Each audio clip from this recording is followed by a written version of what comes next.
Zaku Prime is so incredible, and I got a wonderful build for you guys today. I finally made a Zaku Prime build. This build is crazy insane. If you want to get into any 1999 content where it's like level 220 max survival, last forever as long as you want, this is the build for you. Zaku Prime is one of the best Warframes in the game because its abilities to scale to the opponent, which some Warframes can do and most cannot. So if y'all like this type of video, please leave a like and subscribe.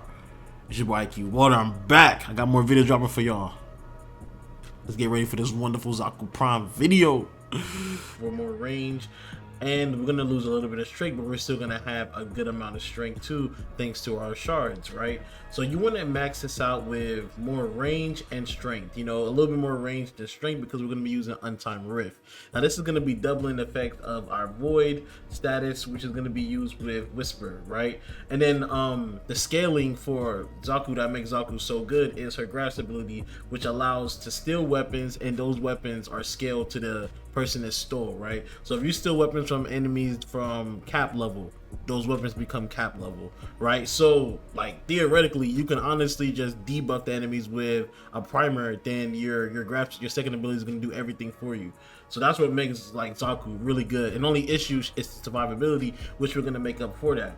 When you go into very high level content, right, pillage is going to be really good, because pillage a percent of shields and armor of nearby enemies to replenish Hildren's own shields and over shields. Also removes status effect from Hildren and her allies. Now this is going to be applied to Zaku, because now only do we steal shields, we're going to be stealing armor and stuff like that, and to repair our shields and even gain over shields, right?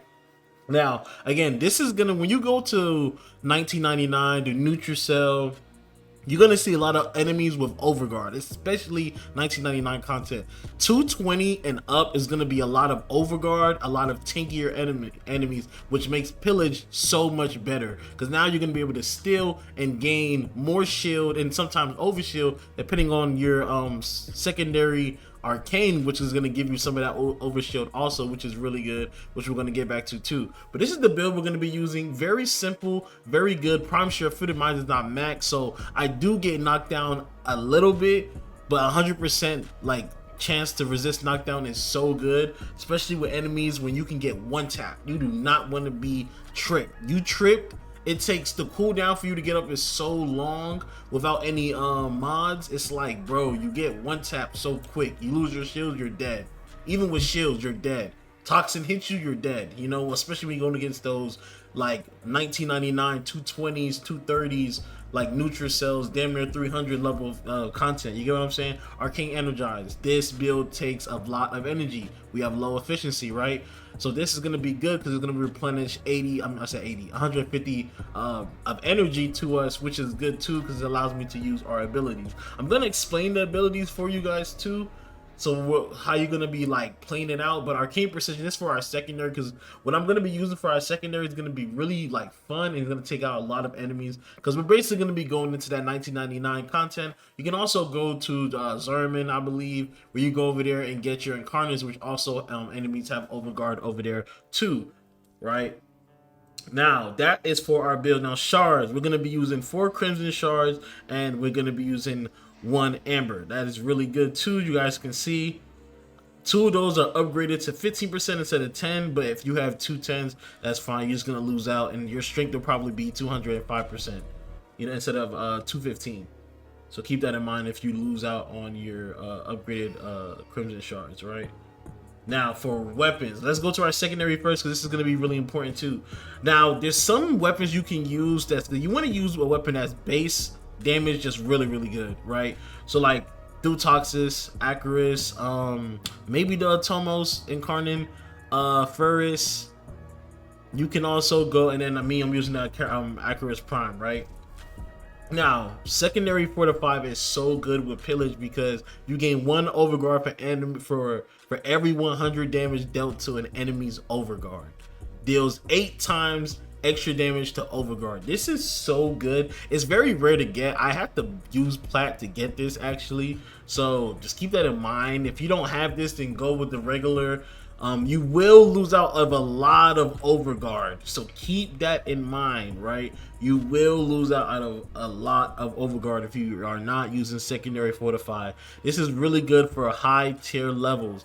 Do not, when you're going against straight armor, you don't really need this. Just do your damage, you're gonna stay alive. And when you're going against enemies that have overguard, enemies that deal status damage that affects your body without your shield, this is your bread and butter. But thanks to pillage, we're going to be taking away status anyway too. But this is going to give us, pillage is going to be taking their enemies overguard and shields, giving it to us. Now every enemy that's dealt from overguard, from 100 of overguard dealt, we're going to get some of that too. So now we can get up to 20,000 overguard with, oh no, I think it's 15,000 overguard with this arcane. And this is the build I'm going to be using. Very simple. Viral and electric on the Accuracy Prime is insane. I recommend it. Viral and heat is okay with this weapon, but in my opinion, viral electric is the best you can go. Some of my mods still need to be modded, so I know probably going to have to foam this up.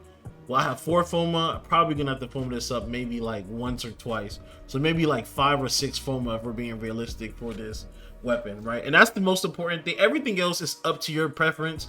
Again, we're going to high level content, so you can't just be using any weapon you want to, because it's not going to be doing too much. But thank you, with Zaku, it really doesn't matter. So if you want to go with like a primer, if you want to go with something like, let's say, let me see, if you want to go with something like, oh, I skipped it, it's at C, I thought it was something else.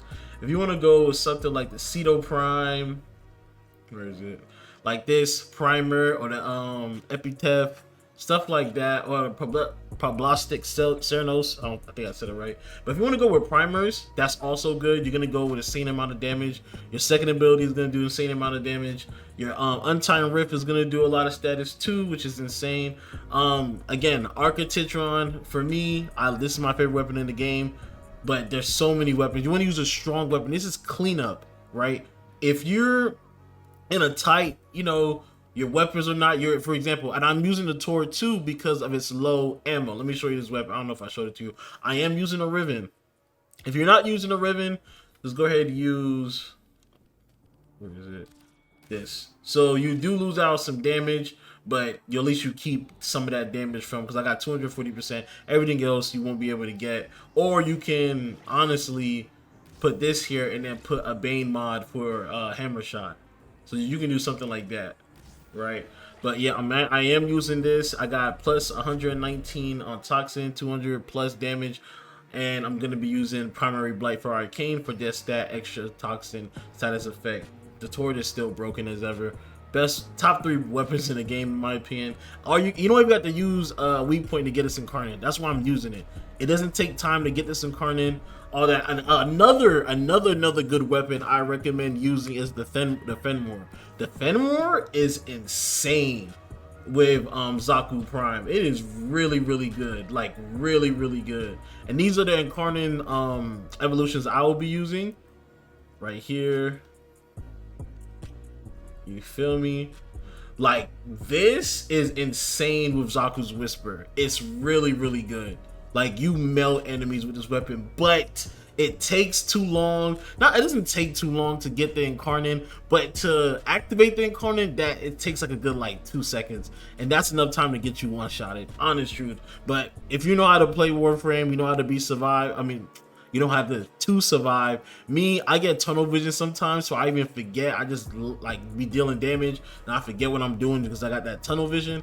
But if you're not like me, you should be good, right? Again, this is what we're going to be using. If you want to go start off with more enemy, I cannot speak. I'm sorry. If you want to start off with more energy, I'll go Xeneric. This will give you as much energy as you can possibly get before you even start the mission, right? You can go into the mission with max energy with Xeneric. This just gives you a little bit more damage. Depending on what you want to do, it does not matter. Zaku's really good with Xeneric and is really good with Madurai. So yeah. Companion Shade. I love the Shade. This is what I'm going to use it for his build. Nothing too crazy. This right here goes insane. I know you've probably seen it 1,000 times with companions. Companions are broken. Do not let people tell you otherwise. Get this mod. My companion, like, I literally was camping with Zaku because my companion was holding the people from behind me and I was aiming at the people in the front. That's how good the companion is in this game, right? And this is the build we're going to be using for this too. perfect right here. Really nothing too crazy. I can go through the builds you guys want to. If you know how to use it, let me know. If you can skip this part, I'm letting you guys know, skip this part, because I'm gonna go over how to use the build in, like, you know, training grounds. But yeah, it's white water. Let's go into the training ground. So now like, we're at the testing grounds again. Skip this if you want to and get straight to the gameplay. If you know how to use Zaku, you know how to go too much. You guys can see this is pillage. Look, let me show you what. See, look, that lowers enemies' armor. You see, look at my companion. That's how crazy my companion goes. Oh my goodness, I'm telling you, companions are so broken. Here's what you want to do. You want to pop your second. I said second. Your fourth, right? Okay, skip this if you guys want to. This is what I'm going to be showing you guys the bread and butter, right? This is going to be your most of your like damage reduction. You're going to be able to use this your fourth. It takes a lot of energy, you guys can see. This is going to be your armor strip / shield steal, right? You're going to be stealing shields and you're going to be stripping armor. Your second ability is going to be taking enemy's weapon and scaling to them. Let me show you, right? When you do this, you guys can see. My fault, my companion is tripping right now. That was not the weapon. That was not the weapon, that was my companion. But this is what you're gonna be looking like, and it's gonna be doing a lot of damage, right? And then with Wisp, this is gonna be doing more damage and it goes conjunction with your second and your fourth and third if you still keep it, if you don't want to use pillage, right? Also, you can use nourish for your third, which is fine too. So it'll be something like this. This is how you're gonna be playing. You guys can see the cooldown for your Wisp and your second ability is time lock, which is good. You know what I'm saying? Very simple, nothing to do here. You do something like this, get more damage. Pretty cool. Simple. That's me with no weapon. Now, if you got something like the Fenmore, let me show you why the Fenmore. I like the Fenmore. I like the Tord. Let me show you why I like the Fenmore, right?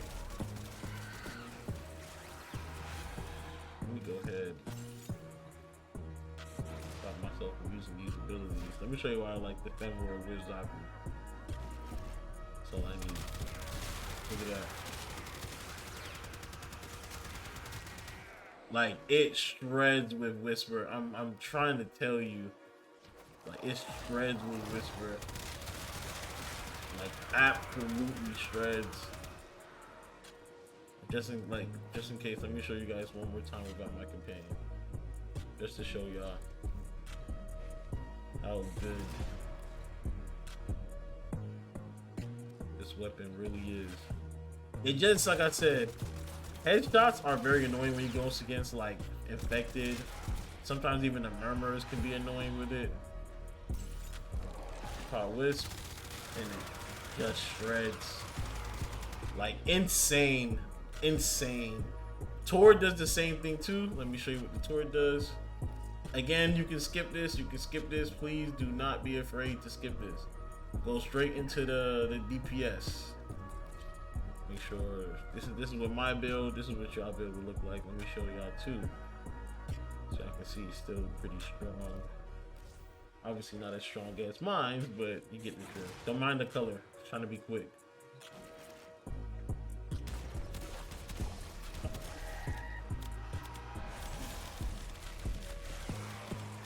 And this is what y'all build will look like. Keep in mind, I have no companion. That works too. Alright, chumps. Here to carry out the victory. Type shit. You feel me? And then this is the active. Yep. This is how you want to play, y'all. You want to pop your fourth, your first, second. Go ahead and pop pillage and then nuke everything. It's your boy, you want to get into that wonderful gameplay. You hear me?